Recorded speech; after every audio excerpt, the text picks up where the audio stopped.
manner.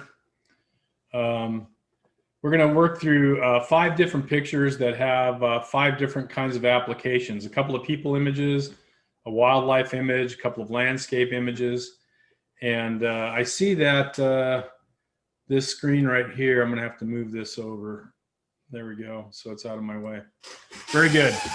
So it's important that you lay out your screen, your workspace, so all your tools and stuff are on one side, so you're always looking in the same place for them. So right now I have the layers palette open, along with channels here, luminosity, mass. Layers is obviously one we're going to talk about today. I've got Navigator open up here. I've got my list of regular tools right here. And then I've got tools that I've set aside up here, as well as my actions. All of these dialog boxes are found underneath the Windows top link right here. And so, options for tools is up here on the top right here. And the tools are on the right here. You can save the workspace. You can come up here to Window, Workspace, and just go down here to New Workspace, give it a name. Hey, I'm pretty easy. Mine's called Brent's Workspace. And that way, every time you open up Photoshop, it'll always open up the same way. Okay, having said that, remember, you can interrupt me anytime with a question. Here we have a picture that's got 2 different exposure values. You've got a high key area up here on the top of the image in Zion. You have a lower key area in the shadow side down here. And so this is a perfect image to use layers and masks on. So to create an extra layer or create an extra layer, I can either carry this down to the duplicate button right here, like that. We're going to get rid of that. I did that wrong. There we go. And you'll see it says background copy. Now, if I choose to use the shortcut key, which is Control J or Command J on a Mac, you'll see now it just says layer 1 instead of background copy. Both are correct. Both are exactly the same. And we're going to do our work on a different layer so that this eyeball here, we can flash it on and off, and it'll show our changes. And we can decide if what we're doing is too strong or not strong enough. So the first thing I'm going to do in this picture on my new layer is I'm going to do a selection. And so what I'm going to do is I'm just going to use the selection key right here, the lasso tool. I'm just going to kind of draw a line through the dark and the light areas like that. Capture all the light areas about like that. Oops, let's do this little area here. Very good. So we've got the light area on top. We've got the dark area on the bottom. Now to make sure that I don't leave an edge, because obviously I'm going to darken this and do a little color saturation. I'm going to lighten the bottom part and do a little color and contrast saturation. I don't want people to see an edge along this line. So the first thing in this type of thing that I'm going to do is I'm going to come up here and I'm going to come back over here to select. I'm going to go to modify and I'm going to go to feather, and I'm going to feather that edge, and I'm going to feather it 8 pixels, which is enough to make sure that there's no dramatic line going through it. And I'm going to hit OK. And so now there's 4 pixels on either side of this line that blend the changes so that they're not so noticeable. So this is one way of using layers and masks. So we've got our second layer here. I'm going to bring up light, Control L for levels. You can see that this top area that's selected has a pretty good histogram. I'm going to darken it. You can see there's a little gap right here. I'm just going to darken it a little bit, darken the midtones a little bit, and that will give me a little more dramatic color. I'm going to come down here to one of my actions, which is an 8% color boost. I use the channel mixer, and of course this will be for a different class. But I don't use hue and saturation to saturate colors, because that only saturates the subtractive colors as well as the red, green, blue that this image is made up of. So I'm going to do an 8% color boost. You'll see the colors pop a little bit. I hit it twice, and you can see now the oranges and stuff are a little more popped. And I like that. I like that. So I'm kind of done there. I'm going to inverse this selected area. Now I could come up here to select and just hit the inverse button in red here on my keypad. But I actually have an action for that right here, inverse selection. And when I click it, it inverses the selection to the bottom. Now the bottom area is selected and not the top. So now I can make changes here to the bottom of this. I'm going to go to Control L. Again, now it's a different histogram because now it's just the bottom, which is darker. So the histogram has moved over more to the dark side. I'm going to brighten it a little bit using this out to the edge of the histogram. And then I'm going to brighten it some more. Now you can see that there's a line starting to show along my line there. And we're going to get rid of that here a little bit more a little bit later. See, I like that right about there. I'm going to fill the shadows in this area. There's lots of shadows. So I'm going to use fill shadow. And again, a lot of these controls are up here under image, up here under adjustments. So there's your brightness and contrast. There's your levels. Always learn the shortcut keys because the shortcut keys means you don't have to go up here to the menus to do things.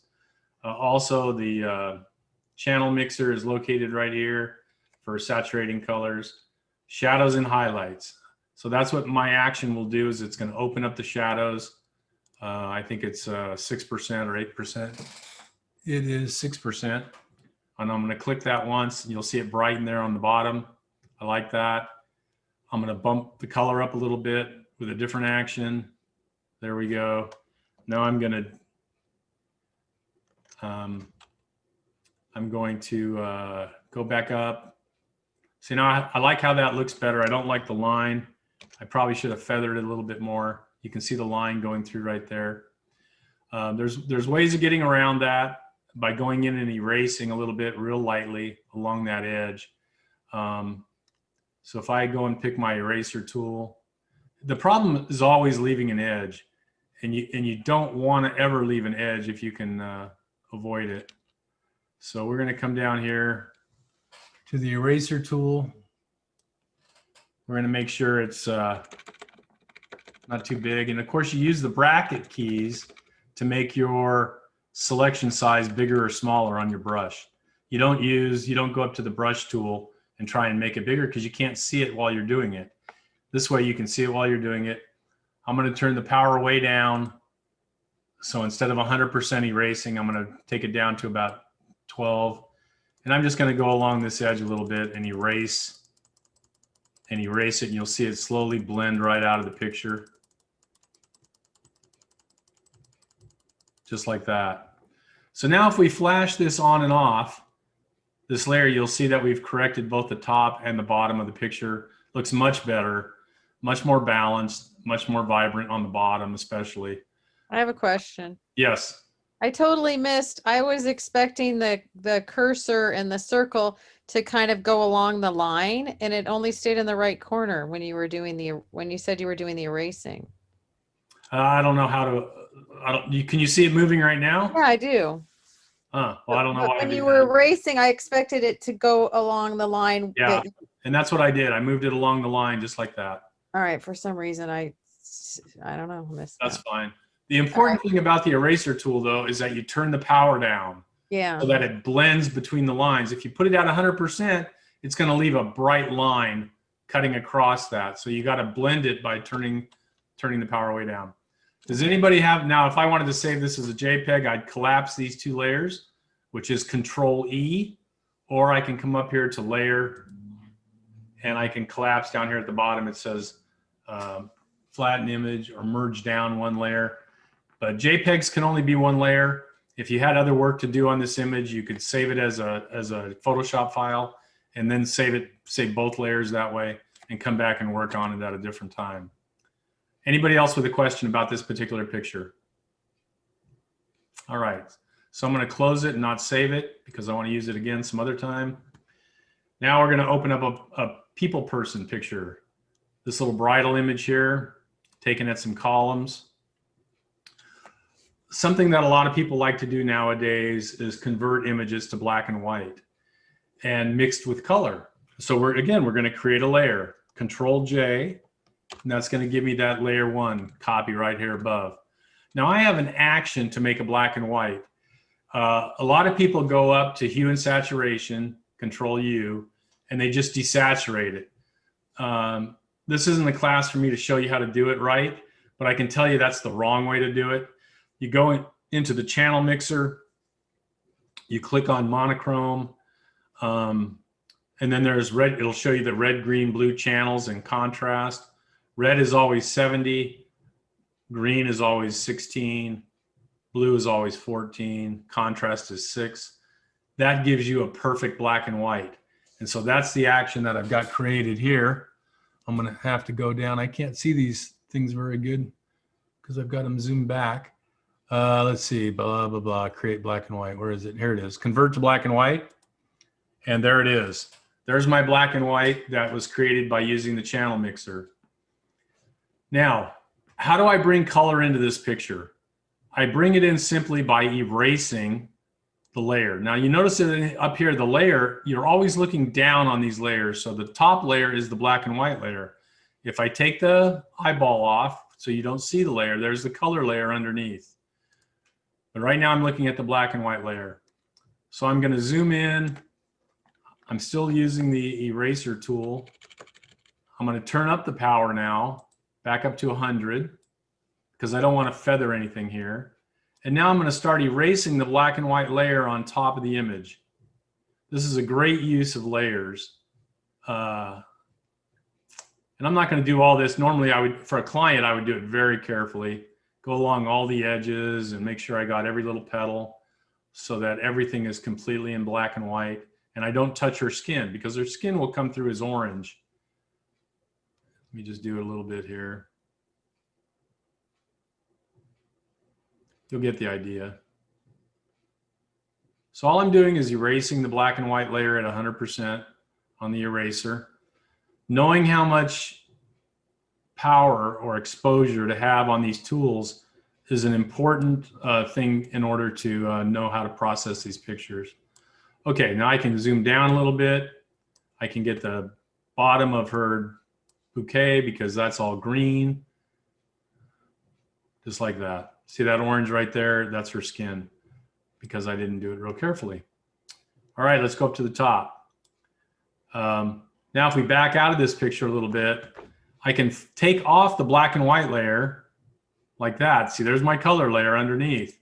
But if I take off the color layer, it'll actually show any areas that I missed like this. I can go through and clean up the little areas, fix all the petals so that they look correct, and then put it back. So that's how you make a typical mixed color image where you have a black and white as your base image. We've all seen advertising images where, you know, the little boy is in board shorts or something playing on the beach. The beach is all black and white, but his board shorts are blue. Normally that's because that's what they're advertising. So they want it to stand out in the picture. Or they'll have a person stepping out of a door from a color scene into a black and white scene, or from a black and white scene into a color scene. And, you know, a lot of times they use that for hotels and other things, like you're stepping from the darkness into the light. So there's a lot of different applications for just doing something this simple. Does anybody have? Yes. I do. I have a question. And this is Cynthia. Sure. And I have a question. So what did you say the perfect black and white was? You said the reds were what? The greens? Yes. You go to the channel mixer, which is found under the image, and then up here on the top, image adjustments, and then here's the channel mixer right there. What you do is you click on monochrome, just like that, and then the ratio is 70 red, 16 green, 14 blue, and that equals 100%. And the contrast ratio is 6. And I'm actually planning on doing a class just in how to do black and whites and do them correctly. If you desaturate the colors in an image, the picture looks muddied. You don't get pure whites, you don't get pure blacks, you get muddied kind of image. This girl would look more Asian. Her skin tone would be more Asian, or even light black. But by doing this ratio, everybody of any skin tone looks correct. And so that ratio of 70, 16, 14 on the red, green, blue channels here is the correct ratio to give us a black and white, clean black and white starting point. So Is do that- you ever sell your actions? No, I give them away. Oh, They're on my website. You can download them. If you go to Tips and Tricks, which is the middle link on my homepage, you'll see somewhere in that, on that Tips and Tricks page, where you can download my actions. You can also, and it's not all of them because some are specific to me. Like I use templates like this up here. If I open this, this is the template you see online that I use with my name at the bottom and a description and the picture. And so I have actions like that that open those things. But these middle actions from the blue all the way down through the green and some others, I just give them away. You know, information like that shouldn't cost anybody anything. I also do a class, and also there's a video page in that Tips and Tricks that I go through and do a video, a short video, like 6 or 8 minutes, on how to create these actions, because the actions are what allows you to work quickly. And for anybody that takes more than about, on a typical picture that doesn't require a lot of retouching, let's say you shoot in RAW, you go through your RAW converter, ACR, Adobe Camera Raw, and you open the picture in Photoshop, shouldn't take you more than 15 seconds to process that picture. Maybe 20, 25 seconds if you have to select the subject so you don't sharpen the sky or other smooth transitional colors. Because if you sharpen smooth colors, they get noisy. But it shouldn't take you more than 10 or 15 seconds for any one picture. And people that tell you, well, yeah, I can show you a way to do something in 10 minutes. Hell, I could process 1,000 pictures in 10 minutes, or literally. The thing that beats people down about digital photography is the amount of time it takes to process images. And they get so turned off by the amount of time it's taking that they literally refuse to do it. And they lose all the advantages of shooting in digital photography. But if you use actions to quicken, like all the red ones here are sharpen actions. So I have a number of different sharpens. I have a number of different contrasts. These are all shadows and highlight controls where I can change the black point and the white point. But I'll do a class on actions, and they're very easy to create. I mean, after you've done one, you can do a bunch. It just records your keystrokes, and you turn it on, record keystrokes, turn it off, you give it a color, you're good to go. All these green ones are for colors, where I'm adding color, I'm warming colors, I'm subtracting subtractive colors like magenta, yellow, cyan. And you really need to have the actions. If you don't have the actions or you can't find them on my website, just email me and I will shoot you an email with them linked to it. Very easy to do. So let's go ahead and close this picture. Anybody else have a question? All right. So that's 2 down, 3 to go. So we're going to do a wildlife image here. Again, it's the same kind of thing, but we're going to do this one a little bit differently. We're going to create a second layer, because remember, you don't want to do all your changes on your background layer, because then if you make a step, let's say you do 10 steps and you make a mistake on step 5, you know, that's difficult to go back and change, because if you go delete it in the history box right here, then every step below that is gone. But if you use different layers for different actions, in the very last picture, we're going to do that. Then it's much, much easier by creating a new layer, doing it. You can always merge these back down to one layer to save them as a JPEG. Remember, JPEGs only can have one layer. Okay, so the first thing I'm going to do is create a layer, Control J. There's my layer. I'm going to pick my quick selection tool, which is right here. And I'm going to make my cursor a little bit bigger. And I'm going to drag it through just this great gray owl in Yellowstone. I'm going to try and catch as much of the edges as I can.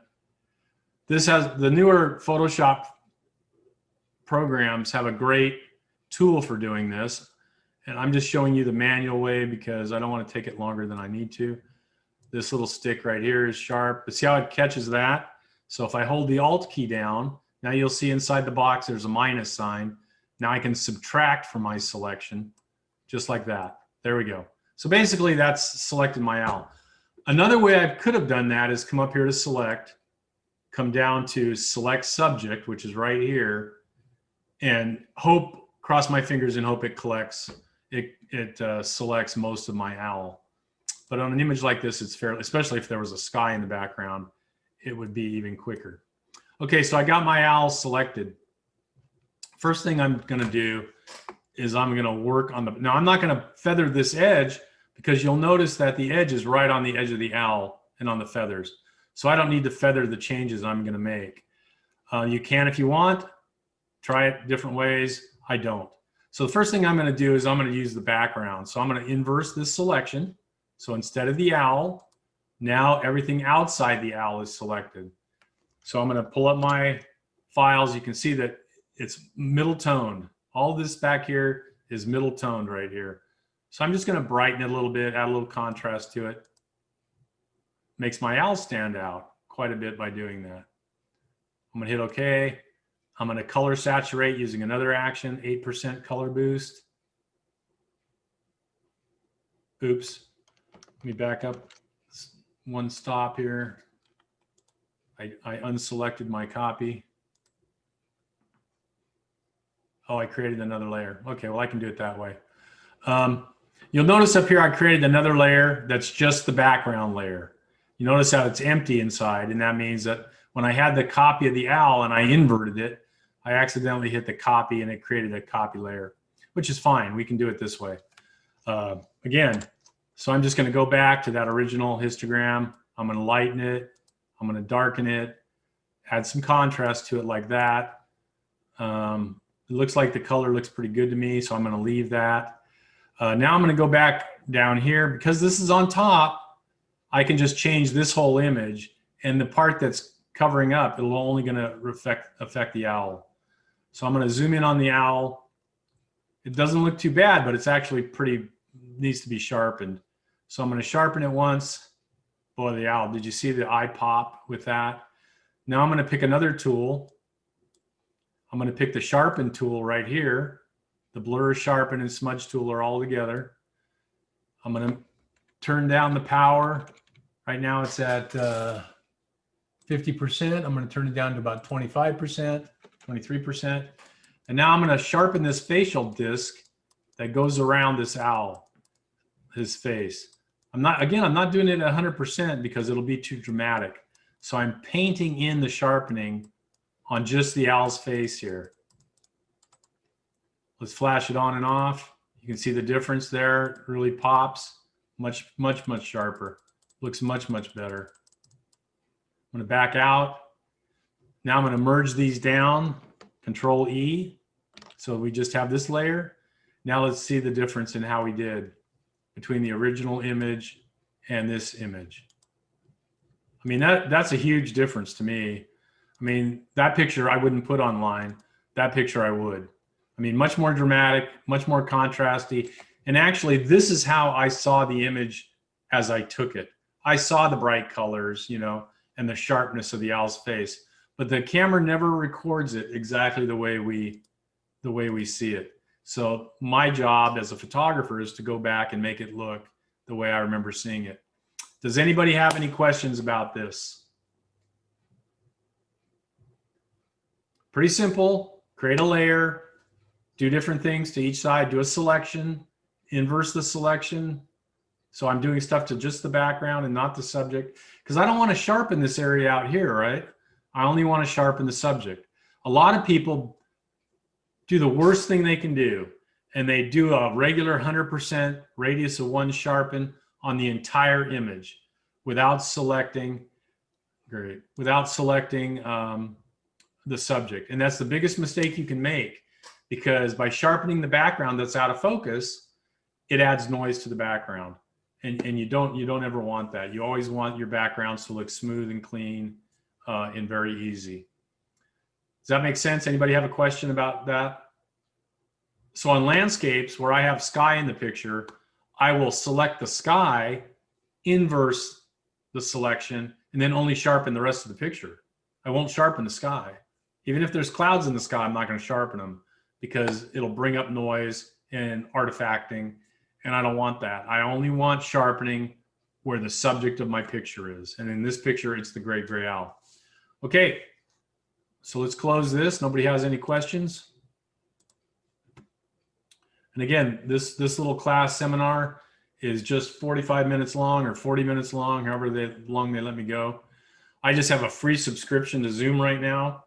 And so they limit you, if you get more than 3 people, then they limit you to 40, 45 minutes without having to buy a bigger package, which eventually I'll have to do, but not yet. So I'm saving my $125 till later. Okay, here's a picture in the sequoias up here in Sequoia National Park, an hour to my east. I'm going to create a layer. Now, when I was on snowshoes out doing this, the red of the bark of these sequoias really stood out. And now we're going to do something called masking as well as creating a layer. So I created my layer. I'm going to pull up levels just to kind of look at it. You notice it goes all the way across. I have light all the way across. I don't have a big gap over here in the darks. I don't have a big gap over here in the whites. I can adjust the middle tone slider here in the middle that's gray and see if it helps or hurts my picture. Up a little bit. 106, I like that a little better. I'm going to hit OK. Now what I'm going to do with this layer, I'm going to create another layer. Control J. Now to this layer, I am going to do a ton of color boosting because I want the red of the tree trunks to be exaggerated. Okay. So I've clicked it 3 times. I've clicked it 4 times. I've clicked it 5 times.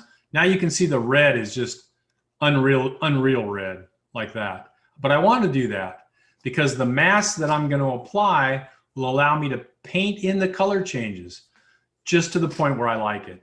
So there's a rule in Photoshop about using masks. White conceals, black reveals.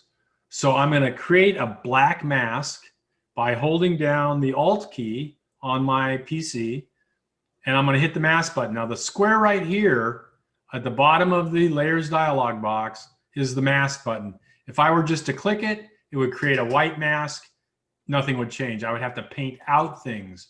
But since the area that I want to paint in is small along the bark here, I'll create a black mask. So I'm going to hold down the Alt key and I'm going to click on the mask button. And now all that color change is gone. You'll see that a black mask has been put up.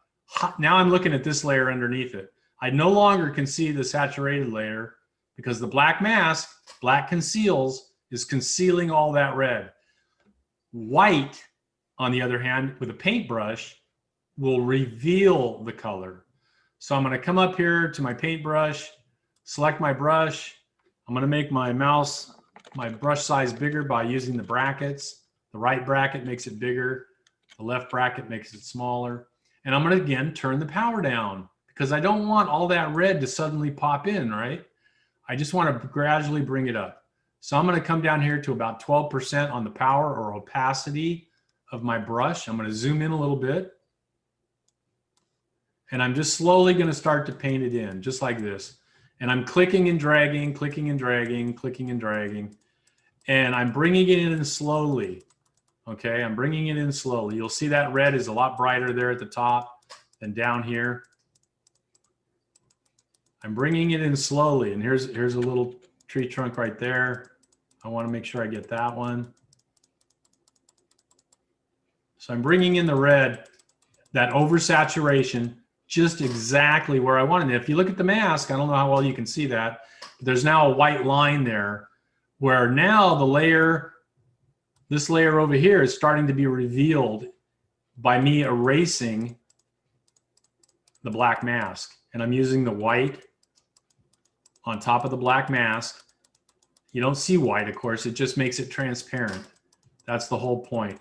Now, I don't mind if I pump up the power a little bit just to go a little faster. So I'm going to go up to 30. Now the color is going to come in a lot quicker. And that's okay because there's another trick to controlling this. I'm going to come over here to this one. Again, I'm painting in that overly saturated red layer just where I'm painting with my paintbrush. And I'm painting white where my paintbrush is. See, in the black, now you got multiple lines as I do each of these trees. Because this is how I remember this picture. I remember very bright, red bark on these sequoia trees. I mean, I'm up there a lot. I do bear safaris up there, black bear safaris. I'm up there doing landscape safaris. I shoot for the Park Service up there pretty often, about 2 or 3 times a year. They'll call me and hire me to do stuff up there. So I'm very familiar. Let's make sure. Here's a tree here I may not have gotten. Now, obviously, I don't want to do that pine there, so I'll make my brush a little smaller. Okay, now, see, I've only applied the saturation. Now, let me flash it on and off. See, there it's gone. Now the red is there. Now it's gone. Now the red is there. If I like what I've done, and I like the density of the added color that I've done, I would just merge this down. If I thought it was too much, what I would do is up here on this layer, here's the button that says opacity. I just click on that. You'll see there's a drag slider. And if I go to 0, well, now I'm looking at 0 of this layer. So there's no color. I'm looking at the layer below it. But as I pump it up, it gets stronger and stronger all the way up to 100% now, where now it's showing everything that I've done, painting in that color. But if I thought it was a little strong, I use the opacity to control that setting. Okay, I like it right about there, 77%. You just drag it till you like it, merge it down a layer. Now let's compare it to the original. There you go. Now I've got that nice red glow. Let me zoom in on it so you can see it a little better. Just on the bark, not on the green that's on these pine trees with the moss, or in the snow. I haven't muddied up the snow or anything like that. Okay, so that was one use of a mask. Does anybody have any questions about that? Everybody following me there? A black mask, you hold down the Alt key on a PC or the Command key, I think, on a Mac, and this is the mask button right here. If you just click on it without holding down a key, it creates a white mask. See, just like that. Now I've created a white mask, and I can Control Z that, back out of it. And now if I hold down the Alt key, there's my black mask. But now it's hiding all the changes I've made. So we don't want to do that. So Control Z out. And now we're back to the picture. If I liked it that way, I would merge these layers down, save it as a JPEG. Literally everything we do except printing and JPEG you can print as well. A JPEG, and I use sRGB color space. That is the color space of the web. So in Photoshop, if I come up here to image, and I come down here to, edit, and I come down here to color settings, you'll see that right now this is the working color space, sRGB. I can change it to other color spaces if I want, but the sRGB color space is the color space of the web. And if you want your pictures to look correct on Facebook or Twitter or Instagram or on your website, on anything that uses the internet to view your picture, you want it in sRGB color. If you have it in a different color space, then the saturation that you've done will look flat and it won't look like the picture that it looks on your screen. So that's important to remember too. All right, so Okay. yes. So how do you decide? How do you like look at a picture and know, okay, I need a black mask or a white mask? Because if it's a small area to change like these, I don't want to have to paint out all of this, right? Okay. Because there's too much. So I just want to paint in the smaller area. So a black mask allows me to paint in the changes. A white mask makes me paint out the changes. Okay. Because it would affect all of this. And I don't, so there's a lot more work, isn't there? If I wanted to paint all this out, I'd have to do a lot more work. Whereas if all I have to do is brush up and down these tree trunks, that's easy. That's quick. Okay. So a white mask means you have bigger areas to take out. A black mask means you have smaller areas to paint in. Any other Okay. questions? Okay, so we're going to close that. Now we're going to work on our last picture. We should have about 8 to 10 minutes left. This is one of my favorite pictures to work on. This girl, her name is Savannah. She'd hate me if she saw that I was doing this to her picture. Because back when I had my studio, I would do this for free. And a lot of times, they never knew you did anything. they would look at the picture and go, man, I had a good makeup day, or I had a good hair day that day. In reality, I fixed it all. and they didn't even notice. Okay, so the first layer I'm going to create, Control J, I'm going to double click on this layer 1, and I'm going to call it hair. Because what I'm going to do is I'm going to go get my copy tool right here, clone stamp. I'm going to make it a little bit bigger. And I'm going to copy right there, and it's 100%. And I'm just going to zoom in on these stray hairs, and I'm just going to paint over them because I have a solid color background, don't I? So that's easy when it comes to painting out stray hair. I can just kind of go around her head, paint all these out, give her a nice smooth look.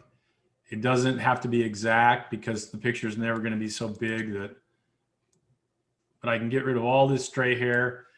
And just the stray hair alone makes a huge difference in how calm and peaceful the picture looks. And that's always what we're looking for in portrait photography. I want you to know, Karen, that on your wedding pictures in Yellowstone, I did this to a number of the pictures because the wind was blowing, as you recall. And I straightened some of your hair. But I never would have known. Yeah, that's right. Like you said. So I'm just kind of going along the edges. I'm not doing big blocks of hair. I'm just doing these straggly little hairs like that. I'm copying over them because I have a solid color background, and that makes it very easy to get these out.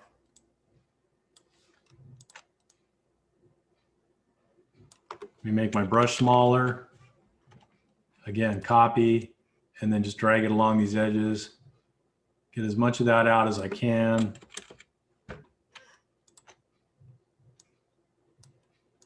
I made a little indentation there on her skin, but that's okay. Okay, so there's her hair. Now let's make another copy layer, Control J of that layer. Now we're gonna do eyes. This is where being able to create these layers allows you to control if you make a mistake. I just drag the layer out and throw it away and do it over again. I have a quick question. So what if you end up changing the opacity on that? So then when you hit Command J, it's going to take the opacity that you changed. Say, I don't know, you changed it and you didn't want it at 100%, not necessarily there. But Yeah. you see what I'm saying? Well, right, yes. And right now I'm doing it at 100%. But if I needed to change the opacity, I would drop it down to this layer, which is 100%. Then I would create a new layer of this layer. Does that make sense? So if I decide, matter of fact, I'm going to show you how to do that here in just a second. Okay. Let me go in and do her eyes. You know, her eyes look pretty good, but they don't look good enough. So I'm going to pick the lighten tool, the dodge tool, and the power again. We want the power turned down. It's at 19%. That's fine. And I'm just going to go in and make her eyes a little wider. Now I'm going to get those hairs out of her eyes too. But one of the key elements that I'm going to do here is I'm going to lighten the color in her eyes. Now you notice it's getting lighter and more colorful because that's where all the color in your eyes is. Now I'm going to pick a different tool, the clone stamp tool again. I'm going to make it very small. And I'm going to go copy this area of white right next to it. And I'm going to get rid of this eyelash that's up here in her eye. I'm going to get rid of this one. Just like that. I'm going to come down here and I'm going to get rid of, this is just water reflecting in her eye because we're in a studio. And so all the little water lines like this right here, that's just water in her eye, just like a tear. So I'm going to get rid of all of those. Now I'm going to turn the opacity back down because I need to layer it where I have multiple colors. And so right here, I'm going to copy this and I'm going to just click, click, click, click, click, click, click, click, click until that's gone. Then I'm going to come over here, copy that, click, click, click. You can see it layering it on slowly. And that way people can't see that you've done anything. And if you can see that you've done something, then you failed and you need to go back and do it over again. Because clients, especially if this is for money, expect perfection. And that's what you come to And I'm doing this quick. I'm doing this just about as quick as I can because I don't want to run out of time in our class and be cut off by Zoom. Okay, there's a little reflection there. There's a little reflection there. Now let's go over to her other eye, drag this over. Let's get rid of these little water, take my opacity back up to 100%. Just get rid of that stuff. Come down here. Let's get rid of that. Now you think that these things, now I got to turn my opacity back down. Because again, I have multiple colors here, multiple shades of red. So I just want to layer it out just like that. Gone. Perfect. Now, again, I need to pick the brighten tool. I'm going to lighten her eyes. Lighten the whites. Does anybody know what the lighting the whites in a person's eyes does? I'm going to get the clone stamp. I'm going to copy out this little eyelash. Oh, I've got to turn up the power here a little bit. It makes a person look healthier, right? There's people that make a living out of looking in your eyes and telling you whether you're sick or not. And you can certainly see it in a person's eyes. Okay, so let's look at both of her eyes at the same time. Let's flash this layer on and off. Awesome. Look how much better that looks. Now, I'm not going to do her teeth, but normally I would come down here and take out these little flash highlights and all of that, but I'm not going to this time. Now, if I had feathered this layer, all I have to do is merge this layer down, Control E, and then create another layer. Now I'm back at 100%. So the layers I'm creating don't have a, but I wanted to show you something I use quite a bit, and that is airbrushing. What I'm gonna do, and this is another feature with a mask, is I'm gonna come up here to filter, and I'm gonna apply a Gaussian blur at about 18. Very blurry. Okay, now I don't wanna see all that, right? So I'm gonna put a black mask on it. Hold down the Alt key, hit the mask button. There it is. Now, for you women out there, and I think everybody's women, nobody has hair on their face. No girl will ever admit to having hair on her face because that's just life. So again, I'm going to pick my paintbrush tool. I'm going to come over here. And again, I'm painting with white, right? Here in my color chart, here's my white. And I'm going to turn the power down to about a little bit less than this. So I'm only going to bring up the blurry layer that's underneath the black mask. Watch the hair go away. It just blurs it out of the picture. But this is how you get rid of acne and rough skin, and if you want to get rid of aging, wrinkles. Now in this case, I'm going to turn this up because I want to turn it up and do it quicker. So I'm going to bring in that blur really fast. But what am I going to do to make sure it doesn't look too bad in the final picture? What am I going to do? Who can tell me? So I'm bringing up that You're going to blur. change the opacity. Absolutely. I'm going to change the opacity of the layer. I'm going to turn down the opacity so we're not, look at those acne scars right there. Okay, I think you guys have all figured out that I'm bringing in the blur only on her skin. I'm not ever going to do her ring. I'm not ever going to do her eyes or her teeth. Nothing that's sharp am I going to bring in this layer, this blur layer, right? But I'm going to bring it everywhere else because what it does, it smooths your skin. Now, a lot of people call this airbrushing. I've seen other types of airbrushing. In Photoshop, there's always 4 or 5 ways to skin a cat in just about everything that you do. So I'm bringing in this blur real quick. Notice how even the highlights from the flash go away. Now she looks a little plastic, like she's had a little too much of an operation on her skin tone. Now I want to get rid of some of the sharpness of her. But another thing I want to do with people is I want to soften the hair a little bit, right? I want the hair to be a soft effect and not a harsh effect. So over here, I'm going to soften some of these. I'm not going to go over her earrings, but I'm going to soften some of this hair, especially the hair that hangs down in their face. I'm going to back out of this picture. Now you can see I've done too much. I'm going to go to the opacity slider. There's 0, and I'm just going to bring it up to where I like it. See, I like it right about there. That is 64%. Now let's just pretend that's perfect. I mean, I could have played with it more. I'm going to merge this down, Control E. Now let's look at the before and after on her face. I can go in and darken her makeup, If she had left a little spot or something, I could go in and add eyelashes if she wanted eyelashes, thicker. But that's a tremendous difference in that picture.